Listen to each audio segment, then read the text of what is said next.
Timnas U23 Indonesia berhasil mencetak sejarah bersama pelatih Sinteyong pada Jumat 26 April 2024. Mereka sukses lolos ke babak semifinal atau 4 besar Piala Asia U23 2024. Kepastian ini diperoleh setelah Garuda menang adu penalti atas Korea Selatan dengan skor 11-10. Dilansir dari tribunnews.com, laga antara Korea Selatan versus Timnas U23 Indonesia digelar di Stadion Abdullah bin Khalifa, Doha pada Jumat 26 April dini hari. Dalam pertandingan ini, Timnas U23 Indonesia berhasil mengalahkan Korea Selatan melalui adu penalti. Adu penalti harus dilakukan setelah kedua tim bermain imbang 2-2 selama waktu normal dan masa tambahan waktu yang berdurasi 30 menit. Kemenangan ini sekaligus mengantarkan Indonesia ke babak 4 besar Piala Asia U23 2024. Dengan demikian, Garuda selangkah lebih dekat dengan tiket Olimpiade Paris 2024. Untuk ke posisi tersebut, Timnas U23 Indonesia perlu finish di posisi 3 besar dalam Piala Asia U23 2024. Apabila itu berakhir, tiket Olimpiade juga menjadi prestasi terbaru Sinteyong, yakni setelah mengantarkan Timnas Indonesia ke comeback Piala Asia Senior 2023 lalu dan penampilan perdana di Piala Asia U23 saat ini.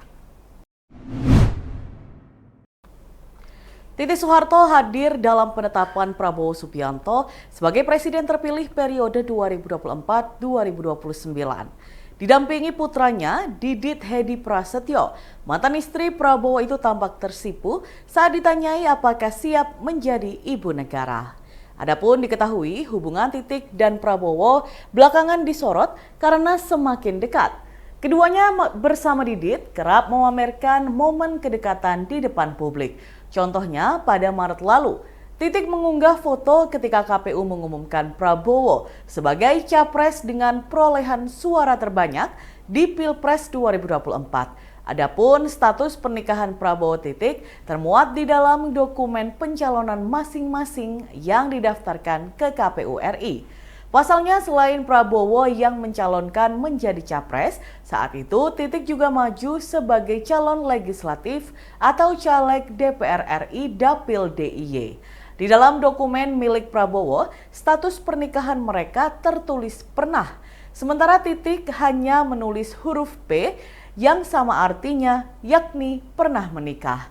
Diketahui hubungan Prabowo Subianto dan Titik Soeharto berawal dari sebuah perkenalan. Titik Soeharto merupakan murid dari Sumitro Joyo Hadikusumo, ayah Prabowo Subianto. Dari pertemuan inilah, akhirnya Prabowo dan Titik Soeharto menjalani sebuah hubungan romantis. Pada akhirnya Prabowo Subianto dan Titik Soeharto menikah pada Mei 1983. Dari pernikahan ini, mereka dianugerahi seorang putra sematawayang bernama Ragowo Hedi Prasetyo, atau yang akrab disapa Didit Prabowo. Sayangnya pernikahan Prabowo dan Titik hanya bertahan selama 15 tahun. Mereka memutuskan untuk bercerai pada Mei 1998. Usut punya usut, perceraian keduanya disebabkan oleh memburuknya hubungan keluarga yang dibumbui oleh isu politik.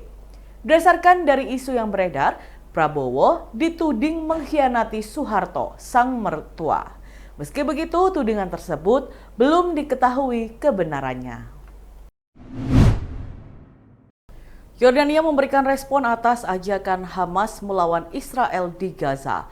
Sebagaimana diketahui, sebelumnya Brigade Al-Qassam mengajak masyarakat Yordania untuk bergabung dengan Hamas menumpas Israel. Seruan itu diungkap oleh juru bicara Brigade Al-Qassam, sayap militer Hamas, Abu Ubaidah, dalam pernyataan terbaru pada Kamis 25 April 2024 lalu.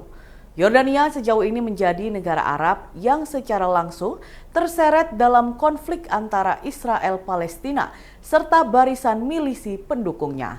Terseretnya Yordania dalam konflik tersebut selain karena faktor geografis dan sejarah, juga karena mereka merupakan pemegang kendali dari Badan Wakaf Pengelola Masjid Al-Aqsa di Al-Quds, Yerusalem. Israel telah melakukan tindakan yang tidak patut terhadap tempat ibadah umat Muslim di daerah tersebut, di mana para pemukim Yahudi ekstremis menyerbu Masjidil Haram Al-Aqsa, Al-Haram Al-Syarif, dan melakukan praktik provokatif yang melanggar kesuciannya. Tindakan itu menuai kecaman dari Kementerian Luar Negeri dan Urusan Ekspatriat Yordania. Dalam pernyataannya, Kementerian Yordania juga mengutuk pemberlakuan pembatasan masuknya jamaah Palestina ke Masjid Al-Aqsa. Diketahui, aksi provokatif kelompok Yahudi ekstremis tersebut dalam beberapa hari belakangan kian masif dan gencar berkenaan dengan perayaan Hari Paskah Yahudi, di mana mereka berniat melakukan persembahan dengan menyembelih hewan kurban sebagai bentuk ritual peribadatan penyucian dari najis.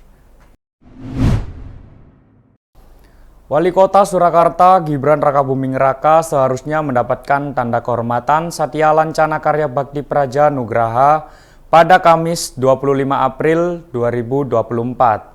Namun, nama putra sulung Presiden Jokowi tersebut mendadak hilang dari daftar kepala daerah penerima. Mengutip keputusan Presiden atau Kepres nomor 24 TK tahun 2024, nama Gibran berada di deretan kepala daerah yang mendapat penghargaan prestisius dari Presiden tersebut. Termasuk Gibran, seharusnya ada 15 penerima penghargaan yang mendapat penyematan pada upacara peringatan Hari Otonomi Daerah atau OTODA ke-28 yang berlangsung di Surabaya. Namun, pada acara tersebut hanya ada 14 orang penerima penghargaan yang dipimpin oleh Menteri Dalam Negeri Tito Karnavian mewakili Presiden Joko Widodo. Di antaranya ada Wali Kota Surabaya Eri Cahyadi, Wali Kota Medan Bobi Nasution, hingga Gubernur Jawa Timur periode 2019-2024 Khofifah Indar Parawansa. Dikonfirmasi terkait hal tersebut, Tito membantah bahwa Gibran mendapatkan penghargaan tanda kehormatan Satya Lancana Karya Bakti Praja Nugraha. Menurut Tito, Gibran mendapatkan piagam penghargaan dari Kemendagri. Namun, berbeda dengan Satya Lancana yang berdasarkan keputusan Presiden nomor 24 TK tahun 2024. Piagam penghargaan dari Kemendagri dikeluarkan berdasarkan keputusan Mendagri nomor 100/21766646 tahun 2023. Tidak hanya Gibran, sejumlah pemimpin dari 5 provinsi, 4 kabupaten, dan 10 kota turut mendapatkan apresiasi Kemendagri tersebut. Dalam penyerahan piagam ini, Gibran diwakili oleh pejabat di lingkungan Pemkot Surakarta. Tito mengatakan wakil presiden terpilih tersebut berhalangan hadir karena sedang mengikuti kegiatan di Jakarta. Meskipun tidak hadir, Gibran telah memberikan ucapan terima kasih atas penghargaan yang diberikan oleh Tito. Tito memastikan bahwa ada banyak pertimbangan apresiasi tersebut diberikan. Mendagri melibatkan pihak luar seperti pakar hingga organisasi internasional untuk ikut memberikan penilaian. Tito memaparkan pemberian penghargaan itu diberikan secara objektif, berdasarkan variabel-variabel indikator yang sudah ditentukan, dan masing-masing mereka telah diwawancarai kemudian terpilih. Penilaian didasarkan pada hasil kerja masing-masing daerah selama ini. Ia menegaskan tim penilai bersifat independen dan bisa dipertanggungjawabkan sehingga bukan karena pesanan. Dan Tribuners, berikut kita simak bersama penuturan dari Mendagri Tito Karnavian. Yang cukup baik bersama-sama dengan sejumlah kota, kabupaten, provinsi ya, selama 30 tadi. Saya memahami bahwa Mas Gibran banyak sekali kegiatan. Saya juga hadir kemarin waktu di KPU. Kemudian beliau juga langsung melakukan banyak sekali pertemuan dengan Pak Wapres, dengan Pak Presiden, dan saya sangat bisa memahami sampai malam mungkin ya. Sedangkan kita kan acaranya pagi di sini. Ya, jadi saya mendapat informasi beliau tidak dapat hadir karena memang waktunya sangat mepet sekali. Tapi beliau memberikan menyampaikan ucapan terima kasih atas penghargaan yang telah diberikan. Dan saya sudah sampaikan tadi bahwa penghargaan yang diberikan baik dalam bentuk satya lencana kepada sejumlah kepala daerah termasuk Ibu Kofifa. Kalau Mas Gibran tidak dapat satya lencana ya, tapi dapat piagam penghargaan yang masuk kelompok yang kedua. Itu memang dinilai oleh, saya sudah pengalaman, tidak mau oleh Kemendagri sendiri, tapi oleh kementerian lembaga terkait serta pihak eksternal. Eksternalnya dari akademisi, para pakar ya, kemudian juga lembaga-lembaga yang kita anggap kredibel seperti misalnya NGO, partnership, kemitraan, itu kan lembaga-lembaga yang nggak bisa diintervensi mereka.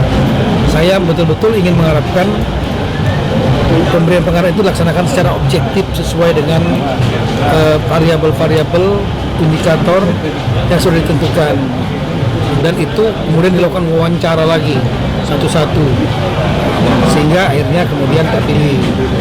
Dan saya sangat yakin terpilihnya juga karena sekali lagi bukan karena pesanan, tapi karena betul-betul dinilai oleh tim yang independen, dan kedua kita juga mempertanggungjawabkan, karena itu kan teman-teman kepala daerah kan paham yang mana daerah yang berprestasi, yang tidak tahu. Pak Tito, berarti Pak Gibran nggak jadi masuk daftar kepala daerah yang menerima satya lancana ya? Bukan satya lancana, tapi yang ya. Kemarin sempat masuk lalu batal begitu Pak? Enggak, memang masuknya di yang penghargaan Kemendagri dalam kinerja pemerintahan daerah. Kalau yang satya lancana ini ada kriteria tambahan. Di situ Ibu Kofifa yang dapat, terus Pak Bobi juga dapat ya. Kenapa Pak Gibran? Samping Pak Banyuwangi juga dapat.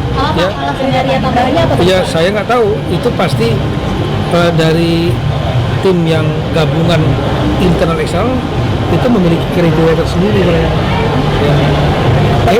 Kalau ini KTP DKI Pak kan dinonaktifkan untuk beberapa, nah itu dampaknya. Nah saya datanya kepada Ditjen Capil, sebagian besar ada orangnya yang sudah wafat, gitu. Ada yang kemudian pindah keluar daerah. Nah otomatis datanya menurut DKI karena orangnya sudah meninggal, kemudian juga ada yang keluar daerah, maka dia dinonaktifkan. Tapi saya minta untuk Dukcapil Kemendagri mengawal verifikasinya. Jangan misalnya bahwa betul yang dinonaktifkan itu karena memang sudah wafat. Kalau wafat kan nggak mungkin diberikan KTP. Yang kedua, pindah daerah. Kalau udah keluar daerah DKI kan otomatis bisa. Masa KTP nanti dua? Kita kan single identity satu KTP gitu. Ada dampaknya tidak hadir kenapa Pak? Ya? Ada dampaknya pilkada nggak Pak? Waduh, kalau di pilkada di Jakarta itu kan penduduknya kan hampir 10 juta lebih ya. Daftar pilihnya kalau menurut yang lalu hampir 7 juta ya. Jadi kalau 90.000 nggak ada, saya nggak ada pengaruh. Pak Jokowi batal hadir mendadak kenapa Pak? Pak Jokowi. Yang mana? Pak Jokowi Batal. Ya, beliau banyak kegiatan-kegiatan lain, dan selama ini untuk kegiatan Hari Otonomi Daerah selalu saya memimpin. Iya. Tadi itu soal Bupati Sidoarjo, statusnya Bapak apakah sudah aktif karena terjerat status KPK Pak? Enggak, kan ada aturannya. Aturannya itu kalau yang bersangkutan bukan yang bersangkutan, semua kepala daerah yang ditetapkan sebagai tersangka, maka dia akan dinonaktifkan. Setelah itu yang naik PLT adalah biasanya wakilnya, ya wakilnya. Tapi sekarang belum nonaktifkan Ya, Pak ya? nah yang kedua, belum dinonaktifkannya Pak ya? nah, saya mau jawab ini. Ya, itu saya bicara prosedur. Kalau seandainya sudah ditetapkan sebagai baru saksi, ya nggak bisa dinonaktifkan. Kalau sebagai tersangka itu bisa dinonaktifkan. Kalau seandainya sudah jadi terdakwa, itu terdakwa itu kemudian ada proses yang lain, bisa diberhentikan sementara terdakwa. Kalau terpidana ya pemberhentian permanen. Itu prosedur. Saya bicara prosedur. Saya nggak mau nyinggung materi kasusnya. Saya nggak. Itu urusan KPK.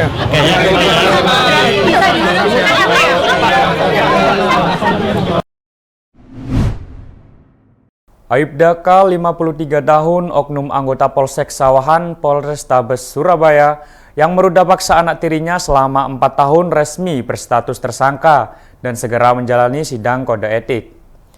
Hal tersebut disampaikan oleh Kabid Humas Polda Jatim di sela pelaksanaan Rakernis Humas Polri di Kota Surabaya pada Senin 22 April 2024.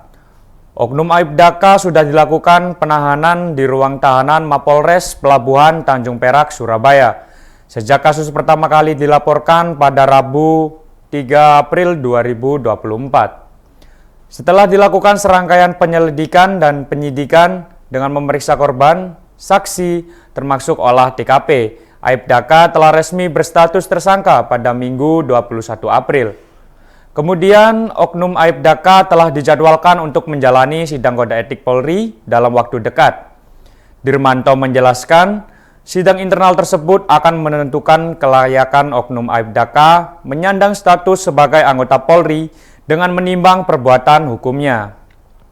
Saat disinggung mengenai potensi oknum Aibda K akan dipecat atau diberhentikan tidak dengan hormat atau PTDH, Dirmanto menyebutkan kewenangan tersebut berada pada Majelis Hakim Persidangan Etik Internal Polri. Diberitakan sebelumnya, seorang pelajar perempuan kelas 3 SMP berinisial AAS 15 tahun menjadi korban kekerasan seksual dari ayah tirinya yang berprofesi sebagai anggota polisi di Surabaya, yakni Aibda K, 53 tahun. Informasinya, korban mengalami kekerasan seksual dari ayah tirinya selama 4 tahun, sejak tahun 2020 saat ia masih duduk di bangku kelas 6 SD hingga kelas 3 SMP tahun 2024. Aibda K berstatus sebagai ayah tiri dari korban AAS. Ibunda kandung korban AAS berinisial MH, 28 tahun, menikah secara siri dengan Aibda K yang berstatus duda sejak tahun 2013 silam. Diketahui Aibda K dan MH telah memiliki 2 anak selama pernikahan sirinya. Dan Tribuners, berikut kita simak bersama penuturan dari Kabid Humas Polda Jatim, Dirmanto. Terkait kasus dugaan asusila yang dilakukan oleh salah satu oknum anggota yang berdinas di salah satu polsek wilayah Polrestabes Surabaya, Bapak Kapolda Jawa Timur, Irjen Pol Dr. Andes Imam Sugianto MSI sudah memerintahkan jajaran untuk melakukan tindakan tegas terhadap anggota yang melakukan pelanggaran tersebut. Yang pertama tentunya kami sampaikan bahwa yang bersangkutan sekarang sudah dilakukan penahanan di Rutan Polres Tanjung Perak. Selanjutnya terus akan dilakukan pemeriksaan kepada yang bersangkutan. Kemudian yang kedua juga perlu kami sampaikan bahwa saat ini juga karena yang bersangkutan merupakan anggota salah satu polsek di Polrestabes Surabaya, tim Propam Polda Jawa Timur dan Polrestabes Surabaya juga sudah bekerja untuk memeriksa terkait dengan kode etik. Saat ini sedang berjalan. Dan apakah anggota ini nanti bisa dilakukan PTDH? Ya sekarang kan masih dalam pemeriksaan. Ya nanti kita tunggu saja bagaimana hasilnya. Ya. Tahan ini artinya statusnya tersangka. Sudah dinyatakan tersangka. Ya. Korbannya ini siapa nanti? Korbannya adalah anak yang ikut. Anak tiri yang ikut daripada yang bersangkutan. Jelang liburan, Lembaga Belajar Bahasa Inggris, English First atau EF, menggayat anak-anak usia sekolah untuk mengikuti program Holiday Academy, yaitu program tahunan untuk mengisi waktu libur dengan belajar bahasa Inggris melalui berbagai kegiatan selama 10 hari secara intensif. Center Director EF Galaxy Mall Surabaya, Ayustin Efri, mengatakan program tahunan ini selalu mendapat respon positif dari orang tua maupun anak-anak. Para peserta merupakan anak-anak dari usia 3 tahun hingga 17 tahun. Namun diakui Ayustin, mayoritas peserta Holiday Academy atau HOLAC ini ada di usia anak sekolah SD atau antara 6 hingga 12 tahun. Untuk materi kegiatan selama Holek, John Brotherton, Senior Teaching Manager IF Galaxy Mall Surabaya, menambahkan Holek merupakan program yang dirancang khusus dengan kurikulum dan materi yang disesuaikan minat dan bakat anak, serta bertujuan mengisi masa libur sekolah. Program pilihan yang dimaksud adalah Storytellers, Phonics on Stage, Adventure in English, dan Future Ready. Storytellers adalah belajar melalui banyak cerita menarik dalam bahasa Inggris. Kemudian phonics adalah pembelajaran yang difokuskan pada pelatihan pronunciation. On stage merupakan pembelajaran melalui seni peran. Lalu adventure in English adalah belajar dengan mengeksplor topik populer di seluruh dunia. Dan future ready untuk mengembangkan kemampuan berbahasa Inggris untuk kesiapan universitas. Senior Teacher IF Galaxy Mall Surabaya, Masyitah Mukadar mengakui para peserta Holek mayoritas adalah siswa baru. Selain kegiatan selama program, di akhir pembelajaran peserta juga mendapat kesempatan tampil dalam graduation atau kelulusan program. Kegiatan ini digelar bersama siswa cabang IF lainnya dan biasanya secara terbuka di Atrium Mall. Untuk biaya mengikuti program Holek dimulai dari harga Rp1 juta hingga Rp1,7 juta yang disesuaikan dengan minat dan kemampuan anak-anak. Dan Tribuners, berikut kita simak bersama wawancara dengan Center Director IF Galaxy Mall Surabaya, Ayustin Efri. Ini adalah program mengisi waktu liburan sekolah di mana nanti Juni-Juli sekolah-sekolah akan ada liburan sekolah. Program holiday ini mengisi waktu mereka selama 2 minggu di mana akan masuk setiap hari ya selama 2 minggu itu, jadi total pertemuan 10 kali pertemuan di mana fokus belajarnya mereka akan berlatih langsung ya, misalnya belajar story atau menambah kosakatanya, bagaimana belajar pronunciation yang benar, atau bahkan kalau ada yang minat drama kita juga punya fokus yang berlatih drama misalnya, karena nanti mereka akan belajar skrip, membaca skrip expression gitu ya. Kemudian nantinya setelah 2 minggu program holiday-nya mereka akan ada graduation untuk perform seperti itu. Jadi perform untuk selama 2 minggu kemarin belajar apa aja.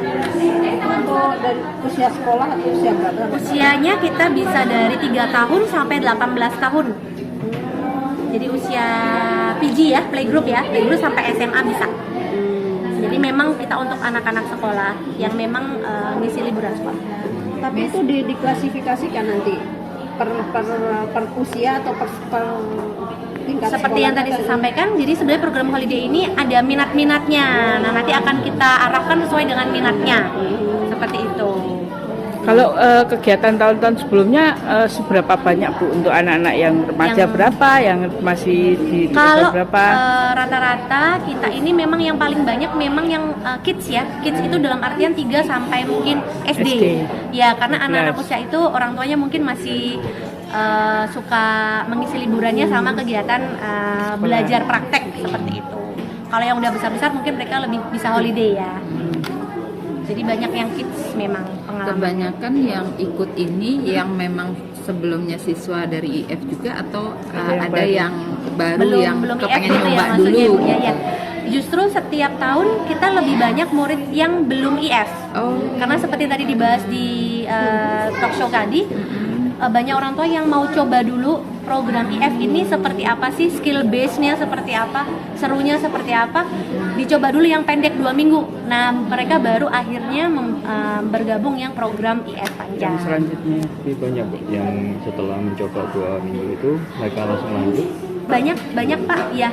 Seperti itu. Kita banyak rata-rata berapa persen Bu? Misalnya bisa mereka coba dulu gitu. Coba dulu akhirnya bergabung itu biasanya bisa sampai 80-90%. Sisanya efektif ya. Jadi karena anak-anak akhirnya ngerasain ya kan, oh ternyata teachernya kalau ngajar di kelas seperti ini. Oh ternyata fun ya. Ternyata di kelas itu nggak cuman baca kayak gitu atau menulis, tapi mereka bahkan langsung play the games atau langsung berlatih dramanya. Download Tribun X sekarang, menghadirkan lokal menjadi Indonesia.